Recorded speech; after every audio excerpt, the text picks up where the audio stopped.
নমস্কার বন্ধুরা, মাইকেন্স ব্লগে তোমাদের সবাইকে অনেক অনেক স্বাগতম জানিয়ে আজকে ভিডিওটি শুরু করছি। তো ফার্স্টেই দেখতে পাচ্ছ একটা বড় সাইজের লাউ নিয়ে নিয়েছে, আর এই লাউটা দিয়ে কিন্তু আজকে রান্না হবে ট্যাংরা লাউ বা লাউ ট্যাংরা। তো চলো বন্ধুরা, লাউটাকে এখন কেটে নেওয়া যাক। তো দেখো, মা এখন লাউটাকে কেটে নিচ্ছে, যেহেতু লাউ ট্যাংরা করবে তার জন্য সুন্দর করে খোসাগুলো ছাড়িয়ে লাউগুলোকে ছোট ছোট পিস করে কেটে নেবে। আর কাদের কাদের এরকম টাইপের রেসিপি ভালো লাগে অবশ্যই কমেন্টে জানাবে।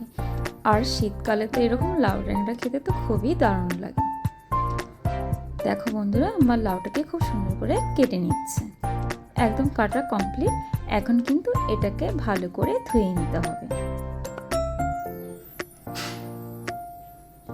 তো তোমরা ভিডিওটি স্কিপ না করে ফার্স্ট থেকে লাস্ট অবধি দেখো, আশা করি ভালো লাগবে। এদিকে দেখো, লাউটাকে ধুয়ে একটা সসপ্যানে নিয়ে নিয়েছে আর সামান্য একটু জল দিয়েছে। এখন লাউটাকে কিন্তু সেদ্ধ করে নেবে। তো দিয়ে দিয়েছে সামান্য একটু নুন, হয়তো দেখা যাচ্ছে না, কিন্তু সামান্য একটু নুন দিয়ে লাউটাকে ভালো করে সেদ্ধ করে নেবে। আর এদিকে দেখো, ট্যাংরা মাছগুলো কিন্তু আগেই ধুয়ে নিয়েছিল, এখন নুন হলুদ মেখে নেবে। দেখো, ট্যাংরা মাছগুলোকে নুন হলুদ মাখানো কিন্তু হয়ে গিয়েছে। এখন এটা এক সাইডে রেখে দিই। দেখো, এদিকে কিন্তু লাউগুলো একদম সেদ্ধ হয়ে গিয়েছে, আর একটা গ্লাসের সাহায্যে একটু গালিয়ে নিচ্ছে লাউটাকে, তাহলে খেতে আরো বেশি টেস্ট হবে। দেখো, কড়াইটাও বসিয়ে দিয়েছে, দিয়ে দিয়েছে সর্ষের তেল, আর তেলটাকে ভালো করে গরম করে নিয়ে এরপর দিয়ে দিচ্ছে সামান্য একটু নুন, যেহেতু ট্যাংরা মাছগুলোকে ভাজবে যাতে ফেটে না আসে বা কড়াইতে লেগে না যায়। দেখো, নুনটাকে দিয়ে একটু নেড়ে নিচ্ছে। এখন দিয়ে দিচ্ছে নুন হলুদ মেখে রাখা ট্যাংরা মাছগুলো, দিয়ে এপিট এপিট করে হালকা করে ভেজে নিতে হবে। আর ট্যাংরা মাছ কিন্তু বেশি ভাজলে এমনিতেই শক্ত হয়ে যায়। দেখো, মাছগুলো ভাজা একদম কমপ্লিট, নামিয়েও নিয়েছে। তো ওই তেলে যেহেতু রান্না হবে তার জন্য সামান্য একটু সর্ষের তেল অ্যাড করে নিয়েছে। ভালো করে গরম করে নেবে। এরপর ফোড়নে দিয়ে দিবে কালো জিরে, তারপরে দিয়ে দিবে তেজপাতা আর চেরা কাঁচা লঙ্কা।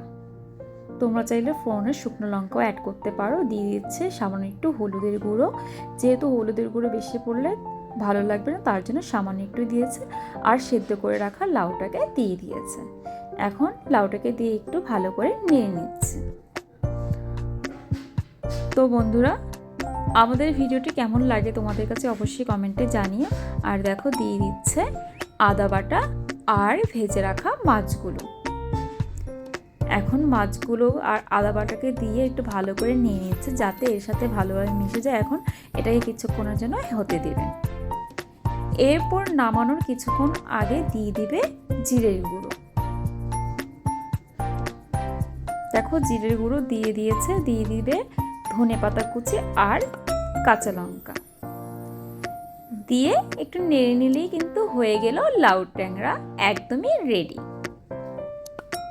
তো বন্ধুরা, এই শীতের দিনে এরকম যদি রেসিপি হয় তো একদম খাওয়া দাওয়া জমে যাবে। দেখো, হয়ে গিয়েছে যেহেতু, তার জন্য একটা বাটিতেও নামিয়ে নিয়েছে। তো আজকের রেসিপিটি কেমন লাগলো অবশ্যই কমেন্টে জানাবে। যদি ভালো লেগে থাকে লাইক কমেন্ট শেয়ার করবে, সাবস্ক্রাইব করে আমাদের ছোট চ্যানেলটির পাশে থাকে। আর আজকের ভিডিওটি এখানেই শেষ করছি।